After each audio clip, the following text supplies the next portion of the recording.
Yes, ma'am. During his testimony, seen by millions across the country, he became emotional on the stand.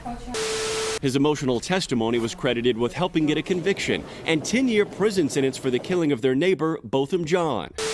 We can take a moment, Joshua. This is fine. We're not in a rush, okay? Yeah, we need a moment.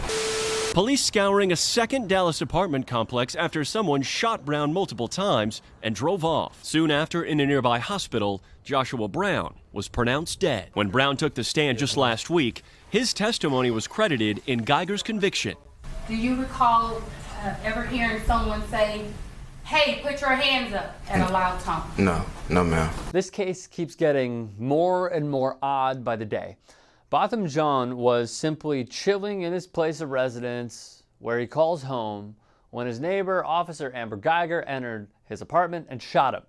She claimed she mistook John's apartment for hers in the Dallas area. She was convicted of murder and sentenced to 10 years in prison. The key witness was this man, Joshua Brown, who lived in the same complex as Botham and Geiger. 2 days after Geiger's conviction, a key witness in the murder trial against now convicted former Dallas police officer Amber Geiger was shot and killed Friday night. mysteriously shot dead? The Dallas Police Department has now given us insight into what allegedly occurred. According to suspect Jacarius Mitchell, all three suspects came from Alexandria, Louisiana, to purchase drugs from Joshua Brown. Just follow me here. Brown didn't want any part of this trial. He was intimidated by the idea of being out there in the public.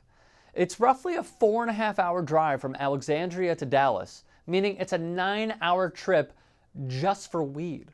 Police say they confiscated 12 pounds of marijuana from Brown's apartment, along with 149 grams of THC cartridges and 4,157 in cash, according to NBC News. My question, was this not a known thing to the defense attorney of Amber Geiger? Considering the lengths lawyers go, including bringing up Botham John had marijuana in his apartment, why wouldn't this be brought up to discredit a witness like Joshua Brown in the case?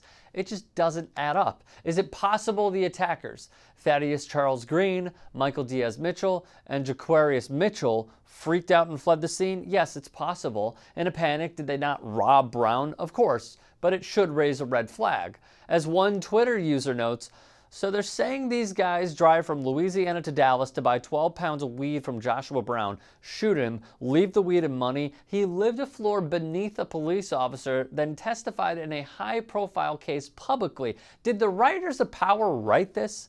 Talia Lewis importantly wrote, for the record, Joshua Brown was also going to testify in the upcoming civil case against the city of Dallas and the Dallas Police Department.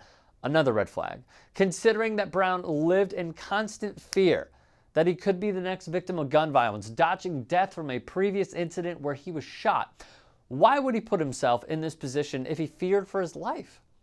Look, I'm being honest, Colin Kaepernick has opened my eyes to so much in this country. Racial tensions are not just high now, but throughout the history of this nation have been high. He protested police brutality, he protested Amber Geiger, he protested Daniel Pantaleo. He surely would have protested the incident that is occurring now. And he was not extended, as a league chose silence over the promotion of civil liberties. They could not handle someone like him bringing our attention to these injustices. It would be special if another player were to carry the torch and band together with Kenny Stills, because this story of Joshua Brown needs the eyeballs.